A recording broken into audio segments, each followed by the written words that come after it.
In one of the biggest funerals in Israel's history, some 500,000 mourners crowded the streets of the central city of Bnei Brak today to pay their final respects to Rabbi Chaim Kanievsky, spiritual leader of the country's strictly religious or Haredi sector.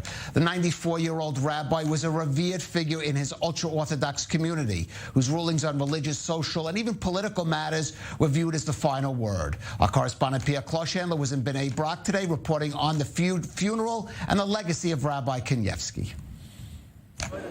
The funeral of the revered Rabbi Chaim Kanievsky has started already, and yet there's a human tide of thousands and thousands of people still streaming in the city of Bnei Brak, the city of 200,000 people in which Rabbi Chaim Kanievsky used to live. And look at the highway, which is on the verge of Tel Aviv. It is closed and only open for buses that are bringing the faithful. And there are buses, lines of buses, as far as the eye can see. We are told that just on this spot, there's about 1,300 buses carrying faithful. And look on the right, people are massing to the stairs that are gonna go to the bridge that crosses the highway and goes to the direction of Bnei Brak, the city of Rabbi Chaim Kanievsky. And this is an amazing sight because it is not a people that look sad. This is a celebration, the celebration of the memory of a revered rabbi who was not a public figure, who was living secluded in his two-room apartment in Bnei Brak and received people for blessings, for advice. And this is the man that the people are celebrating today. Let's hear what one of the participants to that funeral had to tell us. Rabbi Kanievsky was very, very important. For me, especially, I asked him many times questions, and he always told me this exact thing that I need to do. He blessed me sometimes, blessed my wife, my kids. He was like a father for everyone.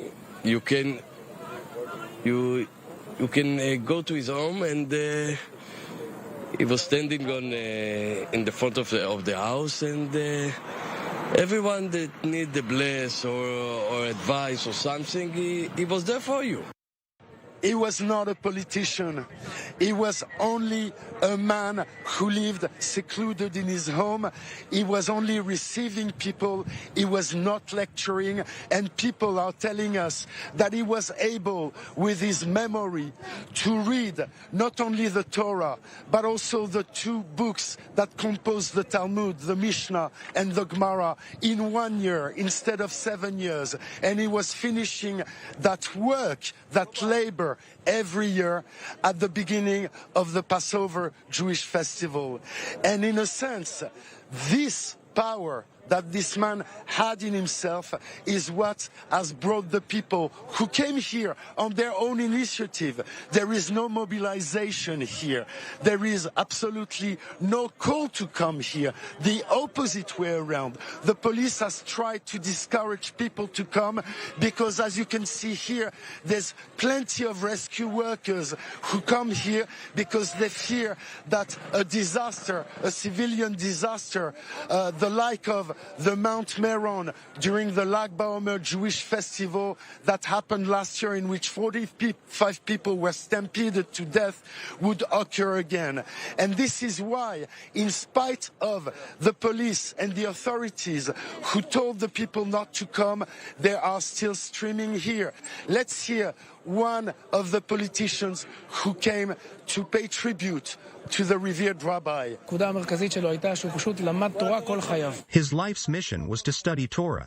Day and night, you could never find him without an open book. A revered rabbi once said that those who study Torah will be blessed with many good things.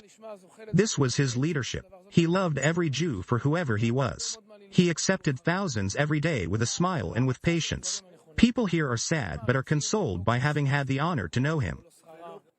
the power, the strength of this rabbi was that he was not a politician. And you won't see a lot of politicians here, simply because this was the rabbi of the people who radiated beyond the Lithuanian community. He radiated to the Ashkenazi Jews, to the traditional Jews, also to the Sephardic Jews.